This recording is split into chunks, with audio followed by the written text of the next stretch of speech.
Welcome to Get and Keep Biz, a video learning series. And today, second installment of marketing communication, or what we call IMC, integrated marketing communication. Today, marketers have to consider a couple of different aspects, not just the messaging, but also the two-way aspect, what comes back. And that means we have to approach communication a little differently. That considers deeper issues like transparency, authenticity, feedback, and socially constructed reality.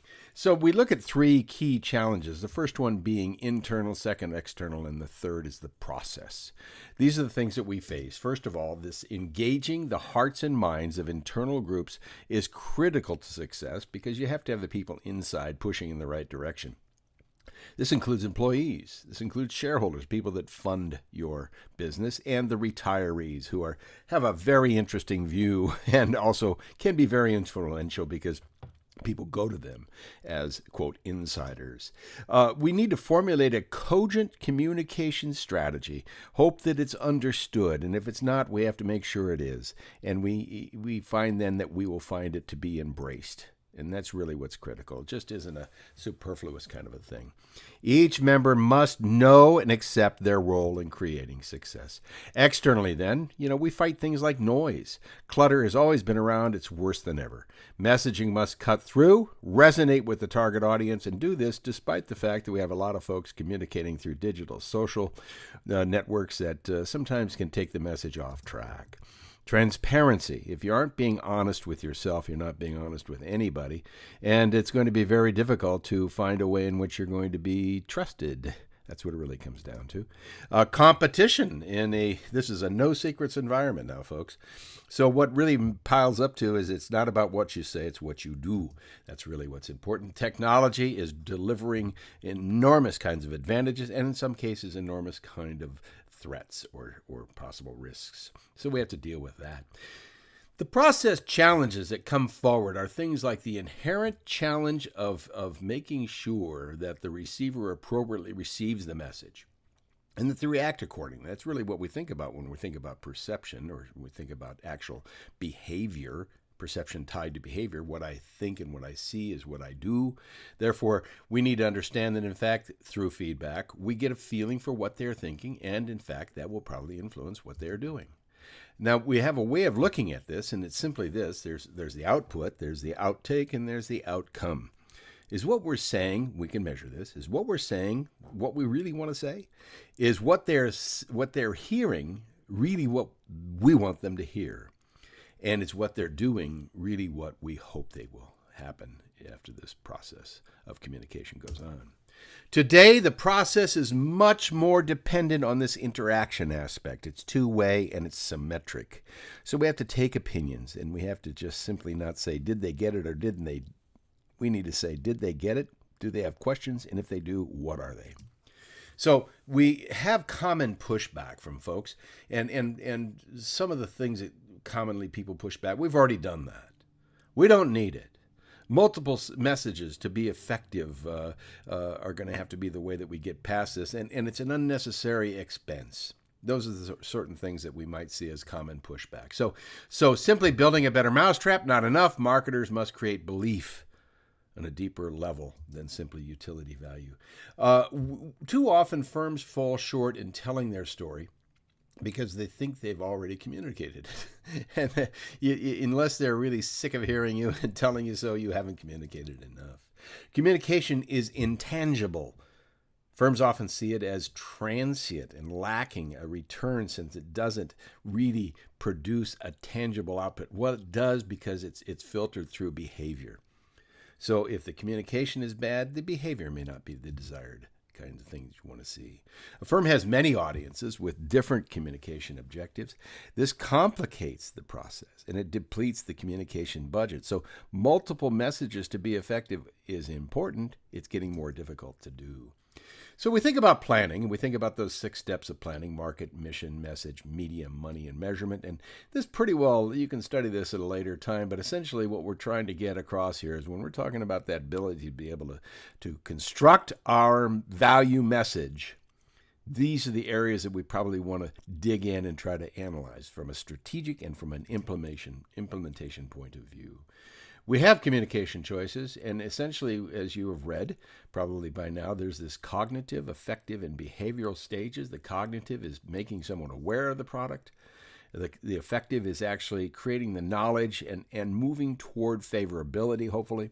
And the third is actually, since a person might be favorably disposed to a product, will they actually buy it? That becomes the behavioral aspect. So integrated marketing communication then occurs in a lot of different ways. Media, for example, radio, newspaper, magazine, television, old school stuff. Mass media, as we see on the left side of the chart, versus two-way, which we'll see in a second here on the right side of the chart. Mass media is not necessarily addressable media, and whereas the digital social means we can address it, we can communicate, we can actually connect with people and really create meaningful relationships because they are involved. So the direct message is catalog, infomercials, and those sorts of things that we might pop up on the web and have a response to immediately. Two-way, yet there's a time lag, and people can actually respond, but we can't necessarily communicate. Now, on the third level, we look at these things called pools, webs, and hubs, and they take place in the digital space. Pools of interested folks, webs of people that are interested, and then hubs. And it's the way we kind of divide this up to understand how to break out the whole idea of digital social. Social networks is what a lot of these things are. They are people that have common thoughts and common feelings, and they aggregate around product and around ideas and around all kinds of individual shared beliefs and such. Back in the old day, Shannon's theory kind of held the course. This was the way that we looked at communication from a technological point of view. Information through a transmission signal, and then is the signal received, or was there too much noise? And then the receiver receives it, and basically it gets to its destination, the message that is. So communication is transmitting, receiving, and processing information. And we know it occurs when the message we aim to transfer is comprehended. This model kind of nails that and lays it out for us. The model sees three phenomena that affect the process. One is encoding. In other words, typically if someone in the firm decides on an intended message, this message is subject to misinterpretation by an agency or misinterpretation by the message itself sent to the prospective target. Distortion occurs. Sometimes we hear too much noise. The communication, while being sent properly and received presumably properly, does not necessarily land properly. Consumers receive similar print and TV ads differently. They may receive a TV ad running on Stephen Colbert's show differently than one running on 60 Minutes.